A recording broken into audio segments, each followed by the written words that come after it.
व्यष्टि अर्थशास्त्र में तटस्थता वक्र के पार्ट के रूप में आगे बढ़ते हैं। आय उपभोग वक्र और कीमत उपभोग वक्र। सबसे पहले है आय उपभोग वक्र किसे कहेंगे। आय उपभोग वक्र का मतलब होता है इनकम कंजप्शन कर्व। अन्य बातें समान रहने पर, अर्थात किसी वस्तु की कीमत और अन्य वस्तुओं की कीमतें यदि स्थिर रहती है, यानी प्राइस ऑफ एक्स वस्तु और वाई वस्तु स्थिर रहेगी, तो उपभोक्ता के विभिन्न आय स्तरों पर जो उपभोक्ता संतुलन बिंदु होंगे उनको मिलाने से जो रेखा प्राप्त होगी वह आय उपभोग वक्र यानी आईसीसी कहलाएगी। आईसीसी कहलाएगी। अर्थात उपभोक्ता संतुलन बिंदु जब इनकम में परिवर्तन होते हैं तो इनमें भी परिवर्तन हो जाएगा और विभिन्न उपभोक्ता के आय का जो स्तर होगा उन पर विभिन्न उपभोक्ता संतुलन बिंदु मिलेंगे। उन दोनों को मिलाकर के जो रेखा प्राप्त होगी वह आय उपभोग वक्र के नाम से जानी जाएगी। मीन्स यह एग्जांपल लेते हैं, डिमांड ऑफ एक्स। मान लीजिए एक्स वस्तु की डिमांड है is the function of price of x, price of y और एम। मान लीजिए ये तीन चीज का फलन है। डिमांड किसी भी वस्तु की मांग मात्रा जो है वह उस वस्तु की कीमत के ऊपर निर्भर करेगी, अन्य संबंधित वस्तु की कीमतों पर निर्भर करेगी और एक उपभोक्ता के पास जो इनकम है उसके ऊपर निर्भर करेगी। अब अपन ने यह कहा है कि डिमांड ऑफ एक्स वस्तु की जो मांग मात्रा है इसके ऊपर बार का निशान लगा दिया। इट मीन्स उसकी स्वयं की कीमत और अन्य संबंधित वस्तुओं की कीमत को यदि अपन स्थिर रख लें तो जो इनकम में परिवर्तन होगा उस इनकम में परिवर्तन जितना भी होगा उसका प्रभाव मांग मात्रा पर जो पड़ेगा उसके फलस्वरूप उपभोक्ता संतुलन की स्थिति में परिवर्तन होगा। उससे उन रेखाओं को जो मिला दिया जाएगा तो वह आय उपभोग वक्र कहलाएगी। मीन्स यहां अपन ये देख रहे हैं प्राइस ऑफ एक्स और प्राइस ऑफ वाई जो है वो आपकी स्थिर है यानी कांस्टेंट है और जो परिवर्तन हो रहा है वह केवल एम में परिवर्तन हो रहा है। जब प्राइस ऑफ एक्स और प्राइस ऑफ वाई आपकी कांस्टेंट रहती है, स्थिर रहती है, it means demand of x is the function of, किसका फंक्शन होगा, ओनली जो है एम यानी इनकम का फलन होता है, मौद्रिक आय का फलन होगा। तो विभिन्न आय स्तरों पर जो मांग मात्रा एक्स वस्तु की मांग मात्रा में जो परिवर्तन आएगा वही आपका इनकम कंजप्शन कर्व कहलाएगा। यदि इसे रेखा चित्र के रूप में प्रदर्शित किया जाए तो आपका जो रेखा चित्र प्राप्त होगा वह इस प्रकार से होगा। यह आपका रेखा चित्र है, मींस ओ एक्स एक्सिस है और यह आपका ओ वाई एक्सिस है। इस ओ एक्स एक्सिस के ऊपर अपन एक्स वस्तु को माप रहे हैं और वो वाई एक्सिस के ऊपर अपन वाई वस्तु को माप रहे हैं, वाई वस्तु को माप रहे हैं। अब देखिए इसमें डिमांड ऑफ एक्स वस्तु की मांग मात्रा में जो परिवर्तन होगा वह उपभोक्ता की आय में परिवर्तन होने के फलस्वरूप होता है।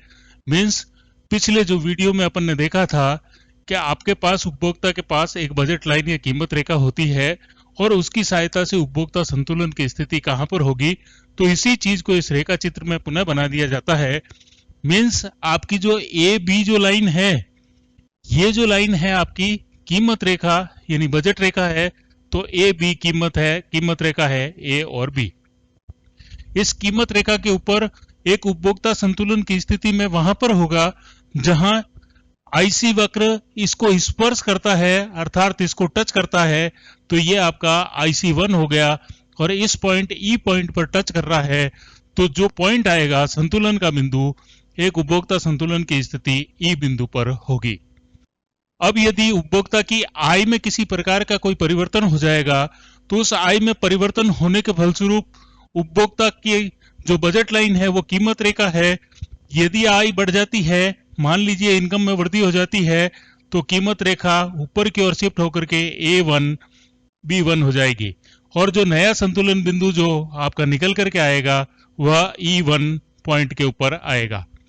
फिर एक उपभोक्ता की इनकम में परिवर्तन होगा, फिर आपका जो बजट लाइन है या कीमत रेखा है वह ऊपर की ओर शिफ्ट हो जाएगी।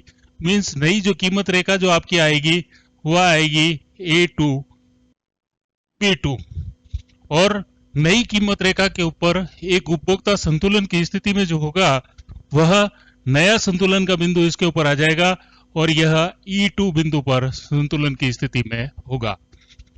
अब विभिन्न आय के स्तर पर जो उपभोक्ता संतुलन की स्थिति है उनको यदि मिला दिया जाए तो मिलाने से जो वक्र प्राप्त होगा मीन्स E1 और E2 को यदि अपन जोड़ दें तो इस मिलाने से जो वक्र प्राप्त होता है जो आपका MM वक्र प्राप्त होगा और यही MM वक्र आपका ICC वक्र इनकम कंजप्शन कर्व कहलाएगा। मीन्स उपभोक्ता जो आय उपभोग वक्र कहलाएगा। आय उपभोग वक्र की जो स्थिति होती है वह वस्तुओं के ऊपर निर्भर करेगी कि इसकी आकृति किस प्रकार की होगी। मीन्स आय उपभोग वक्र की आकृतियां जो है वह वस्तु की मात्रा के ऊपर होगी कि किस प्रकार की वस्तुएं होगी। तो इसकी जो आकृति अगर देखी जा सकती है तो इसकी आकृति इस प्रकार से भी बन सकती है। तो विभिन्न आकृतियां देखिए इसकी आय उपभोग वक्र की। यदि मान लीजिए आय उपभोग वक्र MM अगर एक तिरछी रेखा के रूप में अगर है, मान लीजिए यह आपका M और ये M पॉइंट है, तो यह इस स्थिति में जो दोनों वस्तु होगी इसके ऊपर X वस्तु को मापेंगे और इसके ऊपर Y वस्तु को मापेंगे। Y वस्तु ये OY एक्सिस है, ये OX एक्सिस है। यहां अपन ने Y वस्तु मापा, OX एक्सिस के ऊपर X वस्तु को मापा। तो इस दशा में X वस्तु और Y वस्तु जो दोनों वस्तुएं जो आपकी है वह श्रेष्ठ वस्तुएं कहलाएगी, यानी सुपीरियर गुड्स कहलाएगी। यानी दोनों ही वस्तुएं ऐसी है जो आपकी श्रेष्ठ वस्तु है। अब देखिए यदि अपन मान लीजिए MM जो डायग्राम जो है आपका जो लाइन है इस प्रकार से नहीं होकर के और दूसरी तरीके से अगर लाइन यूं मुड़ जाती है तो इस प्रकार अगर मान लीजिए ये MM1 वक्र जो आपका होगा उसमें देखिए X वस्तु की मात्रा में तो आपकी धीरे धीरे कमी हो रही है और Y वस्तु की मात्रा में वृद्धि हो रही है। मीन्स आपकी जो X वस्तु है वह तो घटिया किस्म की वस्तु होगी, घटिया वस्तु कहलाएगी, और जो Y वस्तु जो आपकी होगी वह आपकी श्रेष्ठ वस्तु होगी। यदि इसकी आकृति को यदि बदल दिया जाए तो अगर ऊपर की तरफ नहीं होकर के मान लीजिए नीचे की तरफ अगर अपन आकृति बना दे, मान लीजिए M2 बना दी जाए, तो इस स्थिति में आपकी स्थिति फिर बदल जाएगी।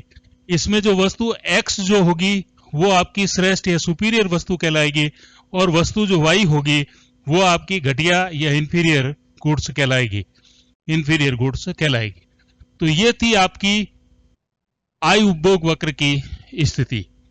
जिस तरीके से आय उपभोग वक्र की स्थिति होती है ठीक उसी प्रकार से कीमत उपभोग वक्र भी आपका होगा। मीन्स कीमत उपभोग वक्र आपका क्या होगा उसको देखिए। अन्य बातें समान रहने पर मीन्स प्राइस ऑफ Y और M यदि स्थिर रहता है तो किसी भी वस्तु की कीमत, मान लीजिए आपकी प्राइस ऑफ X है, इस प्राइस ऑफ X में परिवर्तन होने के फलस्वरूप विभिन्न उपभोक्ता संतुलन बिंदुओं को जो मिलाने से स्थिति प्राप्त होगी वह आपकी कीमत उपभोग वक्र कहलाएगी, मीन्स PCC कहलाएगी। तो आय उपभोग वक्र और कीमत उपभोग वक्र में अंतर है कि आय उपभोग वक्र में उपभोक्ता के इनकम में परिवर्तन होगा और कीमत में उपभोक्ता की वस्तु की कीमतों में जो वस्तु काम में ले रहा है उसमें परिवर्तन होगा। मीन्स आपका जो डिमांड ऑफ X है is the function of price of X, price of Y और M है। अब मान लीजिए यह आपका फलन है डिमांड ऑफ X का, इसमें प्राइस ऑफ Y और M को अपन ने स्थिर रख लिया, मीन्स जिसके ऊपर ऊपर बार का निशान लगा दिया वो आपकी स्थिर हो जाती है।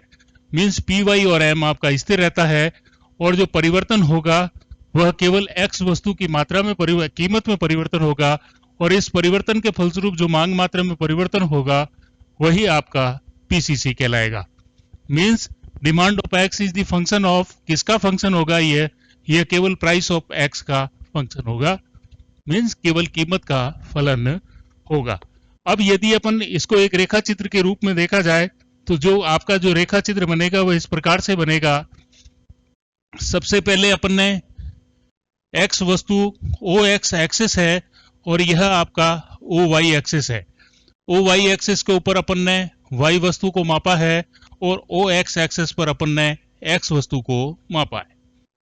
अब मान लीजिए आपकी जो कीमत रेखा है, जो प्राइस लाइन है, वह आपकी बजट लाइन या प्राइस लाइन जो है वह क्या था, ए और बी आपकी कीमत रेखा है। अब इस कीमत रेखा होने पर मान लीजिए एक्स वस्तु की जो आपकी कीमत है, जो प्राइस ऑफ एक्स अपन ने लिया है, प्राइस ऑफ एक्स में मान लीजिए कमी हो जाती है। जब प्राइस ऑफ एक्स में कमी लेंगे तो एक्स वस्तु जो आपका प्राइस लाइन होगी वह एक्स वस्तु की पहले से ज्यादा मात्रा आएगी।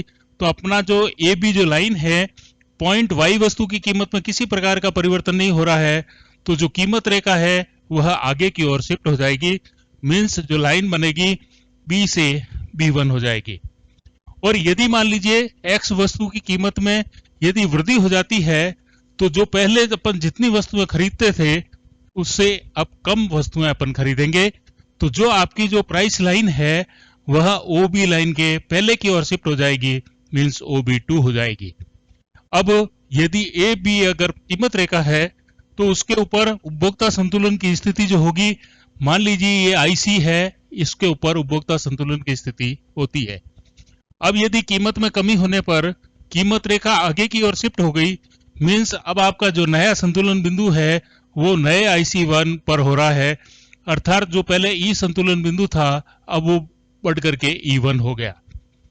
अब यदि कीमत रेखा में कीमतों में वृद्धि होती है तो कीमत रेखा AB1 नहीं हो गई, और इस कीमत रेखा के ऊपर जो IC वक्र बनेगा IC2, और ये जो संतुलन की स्थिति है वह E2 बनेगी। और इन सब संतुलन बिंदुओं को, उपभोक्ता संतुलन बिंदुओं को यदि मिला दिया जाए तो जो आपकी PP लाइन बनेगी, और यह PP लाइन ही आपकी PCC कीमत उपभोग रेखा कहलाएगी। तो यह आपका PCC कहलाएगा। जिस तरीके से इनकम कंजप्शन कर्व में विभिन्न आकृतियां हो सकती है, ठीक उसी प्रकार की विभिन्न प्रकार की जो आकृतियां होगी वह PCC की भी हो सकती है। तो इसी डायग्राम को वापस देख लीजिए। यदि MM डायग्राम नहीं होकर के इसको अगर अपन चेंज कर देते हैं तो जो आपका PCC जो बनेगा वह PCC किस प्रकार से बनेगा उसको देखिए।